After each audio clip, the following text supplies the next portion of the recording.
for the Agile community. www.Agile.FM. All right, welcome back to another episode of Agile.FM, and today I'm here with Larry Apke. He is a president, CEO of a company. I don't know if you can call it a company. It's a non-profit organization of thejobhackers.com. Now, Larry has a past experience as a consultant for Apple, American Express, USAA. He's been a high school teacher, and he currently works also for other large organizations as what he describes as his day job. But there is another job he's fulfilling, and that is what I would like to talk about with him today, and that is providing free training for people in transition. And that's where this non-profit organization of the Job Hackers comes into the mix. Well, first of all, before we get started, welcome to the podcast, Larry. Well, thank you very much. I appreciate the opportunity. Yes, very nice. I do want to talk about this topic because now there's a lot of Scrum training going on in this world, and a lot of people offer these courses on various sites, including myself. But this is different. This is for just recently, if I did the research correctly, you just recently got the nonprofit status right back in early 2018, if I'm not mistaken. Yeah, that's correct. Mm-hmm. But prior to that, you already started providing free Scrum training, especially for people in transition. Now, help me a little bit. You're definitely passionate about Agile and Scrum because you do this during the day, but you're also doing it at night and in the mornings. Now, tell a little bit about what this program is all about. Yeah, the program is to help people who are in transition understanding if they can get a knowledge of Agile and Scrum and gets a little bit of extra skill in that area, that it would make them more marketable and it will help them to find work. All our people are in transition. They're all looking for work, and for the most part, they couldn't afford some of the classes on their own because of financial considerations. Mm-hmm. So I started this about 3 years ago with our first class, and we're on our sixth class now. This is February of 2018. This is my last week of this fifth class. And we do 6 weeks of training. We do it from 7:30 to 9 o'clock in the morning, which is tough for some people to make, but it allows me to do my day job and other folks to get on with their regular existence after the training. Mm-hmm. And we basically just help them understand Agile and Scrum to help prepare them for jobs as either Scrum Masters or maybe project managers or something like that in the Agile Scrum world. Mm-hmm. So when you say there's a program in place, right? So this is not like the typical 2-day or 3-day or something like that kind of session. It's not a boot camp. It's a program, right? So this is a little bit more ongoingly. Yeah, it is. And one of the things that we also try to do is not only are we giving them the training, but we're trying to help them out with other things in placing them for jobs. So a lot of people come to us in their 30s, 40s, and even 50s. Mm-hmm. And some of them have been, working for companies for quite some time. And they just do not have a lot of information and knowledge about how to find jobs. So we provide support with that. We do meetups. We're trying to partner with employment agencies so that once these people receive the education, they'll also receive help with placement. Mm-hmm. So, I would consider it a program. And some of the stuff we cover is, I think, a little bit different than you might get in a normal classic CSM course. Mm-hmm. In fact, we get quite frequently, we'll get CSMs in the class. Oh, wow. We cover a lot more of what I would consider the organizational transformation side of the work. It's mostly theoretical. We're trying to work on getting the Scrum Masters some more practical experience of working with teams, but we're just not there yet. Mm-hmm. So you said like this is like the third year or so. How long are these programs? Let's just say if just for example, somebody listens to that and says, I know somebody who would be appropriate for something like that. You are in the San Francisco area, right? So mm-hmm. This program only exists in San Francisco from your organizations, right? Is that correct? Well, actually, it was, when we started, it was just something that was local. And being the agilists that we hope to be, we experiment from time to time with different things. And the experiment we tried with this current class is to have an online component. and we actually signed up 25 people online for the class. And we found it's worked actually pretty well. So we will continue to offer that.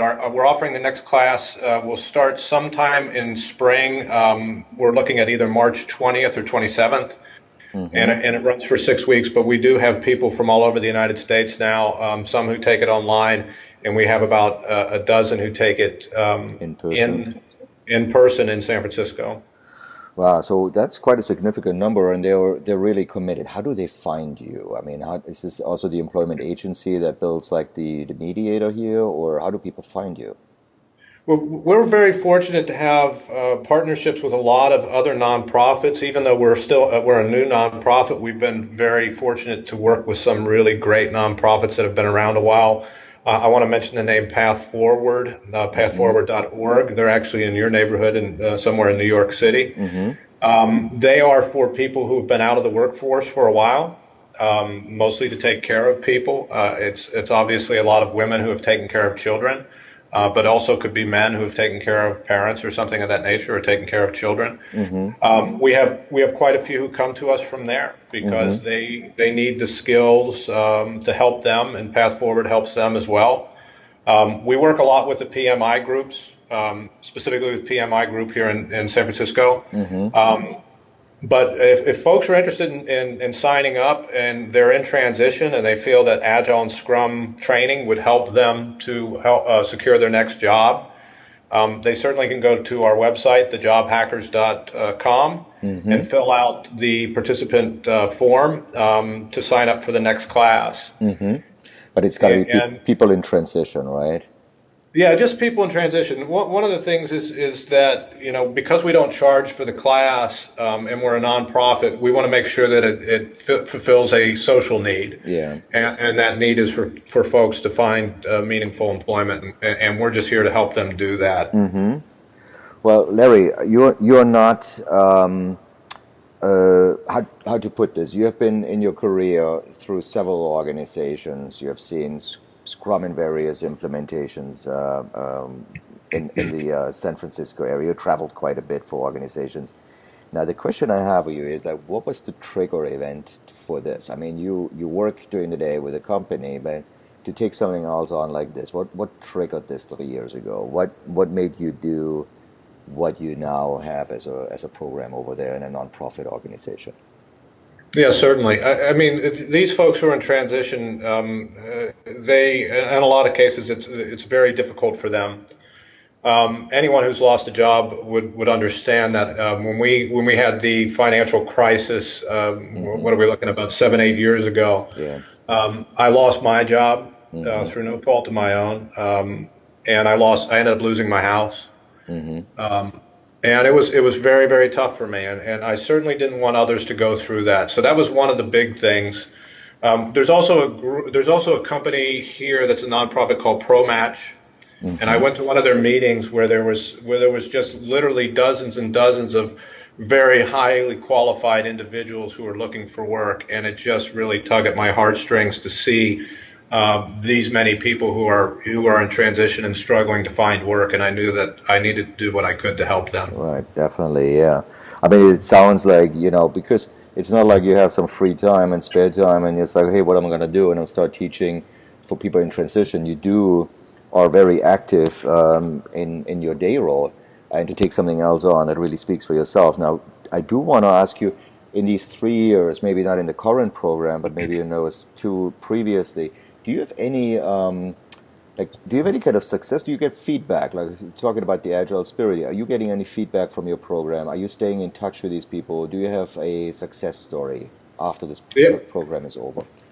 Yeah, we've got quite a few success stories. The one thing that I would encourage people who are interested is if you go to our website, there's a series of testimonials that we took with some of our former students, which speak mostly to the content of the course and the enjoyment that they received from it, which I think is important. But more than that, we're starting to track the folks who have gone through the course and actually have received employment. And just this week, there are 3 people who have gone through our program who received work, and I was notified of it. And that's like the big thing. But we have people even, partway through the program who said, without your course, I wouldn't have aced the interview, I wouldn't have gotten the job, and they end up quitting the course before they finish it, and we're happy as can be if they quit the course because they got a job. That is definitely that's awesome feedback, right? And that makes you keep going with a fourth and a fifth and possibly further years than further out with this program. What struggles? I'm just curious. What these people in transition? Can you give us, obviously no details, right? But is there anything you can give us about the skill set they're bringing to the training? Is it very diverse, or is there like one source of people in particular that are interested in that? I would say the majority of our folks come from project management backgrounds and for whatever reason have not gotten the opportunity to get the training in Agile and Scrum and realize now that it's important to further their career and find work in this industry. But I've taken people from all walks of life. We do not have an entrance exam. We don't take attendance.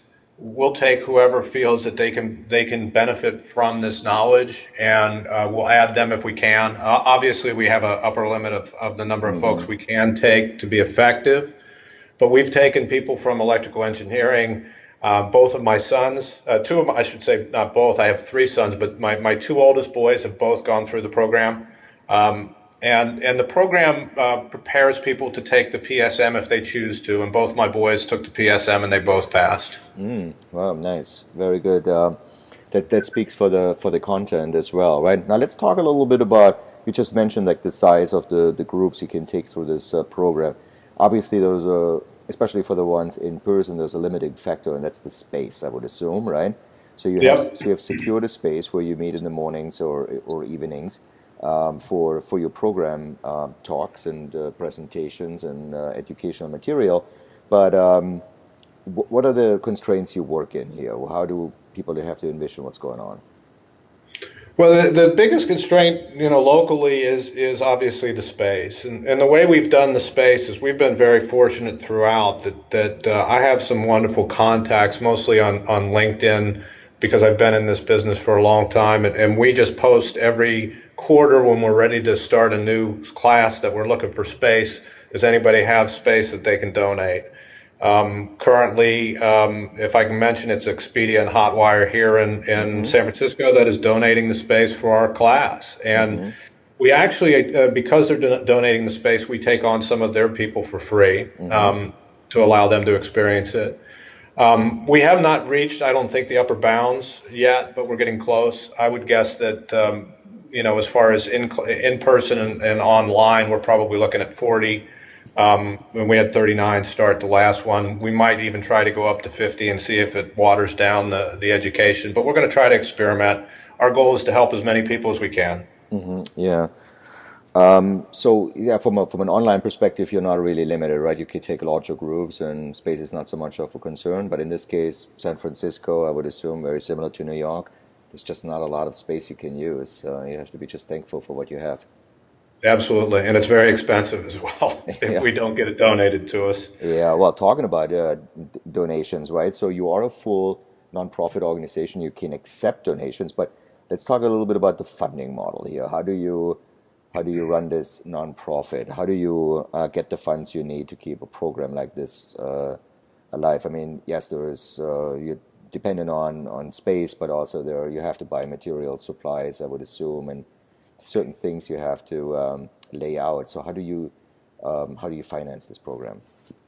Yeah, for now, the big thing is for donations. We're looking for donations to try to prime the pump. I mean, obviously, it would be nice if we could have staff that were full time. Everybody now is volunteer, myself included. We would like to get to a point where we could have myself and maybe a few others full time, so that we could find ways to serve the population better because we have the time to invest. So we're looking for donations for that. But we do have a funding model that's based on working with partner organizations. So we will never become an employment agency, but we might partner with employment agencies who would give us a percentage of placement if they're able to place our Scrum Masters and people who participate in our class. And we're hoping that that would be sufficient. But we understand it probably won't cover everything, so we will always be looking for donations. And also, now that we're recognized nonprofit, we're going to go after some of the larger foundations that support education and job training, like Zuckerberg's and Gates and others. Wow, yeah. So so donations are possible, obviously online, but I saw also some crowdsourcing you did, right? Yeah, we have it through right now. We have I think it's GoFundMe page where people can do that just for the ease. But obviously, anybody who wants to donate, we'll figure something out. They just need to get in contact with us. Yeah. Well, so there's another thing I wanted to ask you is some of the listeners out there might listen to this and say, you know what, that sounds like I would be interested in as well, but I'm not in San Francisco, right? So this is obviously, we don't know who's listening to this, and maybe some people will comment on the comment section on Agile.FM. Obviously, we forward every request, but what would you like to see this program to be if other people want to, complement your services, or how would this work? Like, not a donation, but actually I'll help you, like if that kind of interested person here. Yeah, there's lots of ways, obviously, that we can be helped. We do have a volunteer organization. We meet on a regular basis to discuss work that needs to be done. A lot of it has to do, obviously, with the promotion of the organization, getting folks who might have the funding sources to be able to donate. Through LinkedIn and other things. We do one other thing too that is coming up this week and will happen on a monthly basis is we do free webinars. And so we would like to use the webinars as a way, if we're going to give something of value to the organization through some of the talks and things that we're going to provide. We certainly would love to get donations, but people are free to join us on the webinars. If they give a donation, great. If they don't, that's fine as well. We also have a meetup that we do monthly here locally in San Francisco. So we're doing a lot of things in the community. So there's a lot of places where folks can help us with that, most certainly. Right, so just to be clear, the webinars would be open to anybody. It would be one way. It doesn't have to be like this. It's not a mandatory, but it's one way for you to raise some funds. Yeah, we're trying it. We'll see if it will work for us. But we have our first webinar. This is February 17th or 18th. It's a Thursday. And we're going to do that on a monthly basis, and we'll see if that works. But we're going to try whatever it is. We're very committed to making sure that we help people's lives become better, and we're going to do whatever it takes to get there. We're going to try some things in an agile way, and we know we're not going to necessarily succeed, but we're going to take that information. We're going to continue to improve what we do and improve the offerings that we have for the community and for our participants. Right. Well, Larry, this is so encouraging, and I hope when the listeners are listening to this thing and they might get in touch with you, they might have an idea. There might be other people in this country who do something similar, just not as transparent as you do, so we would know about it, right? And maybe there's a way for people to connect with you and just maybe share their stories, maybe some people that want to be part of a transition, either online or somebody in San Francisco. Maybe it's somebody who wants to help with donations. Maybe it's somebody who wants to help with services and run programs somewhere else. Absolutely. We do, Joe. The interesting thing is since I've been starting this program, and obviously I'm on things like LinkedIn and Facebook, but there are a couple others throughout the country who have seen and heard what we're trying to do here, and they're trying to replicate it. I know we've got a gentleman in Philadelphia. There's somebody else on the East Coast. I have a good friend in Minnesota. He's doing very similar things in Minneapolis area. I have a good friend in San Jose who's just down the road from us who's doing a lot of the same things that we're doing. And I don't see any of this as competition. Oh, yeah. We're all out there trying to help make it a better world for these people. And anyone who has any desire to try to do this where they live, I'm more than happy to speak with them. All right. Larry, well, thank you for making this visible, what you're doing. I want to thank you for what you're doing in your extra, after hours. You could be sitting at home or doing gardening and so on, and you help with this program. So you also go the extra mile. You make it an official nonprofit. You have a good vision, and you're very inclusive. So I want to thank you for that. No, I want to thank you for the time, actually, and getting our word out to your listeners. And it was certainly it's a pleasure for me to be able to talk about it and have the opportunity to reach more people. And so I really appreciate you taking the time to speak with me today. Definitely, we're going to see where this program is in a few years, and where we're then. Thank you so much, Larry. Super. Thank you. Thank you for listening to Agile.FM, the radio for the Agile community. I'm your host, Joe Krebs. If you're interested in more programming and additional podcasts, please go to www.agile.fm. Talk to you soon.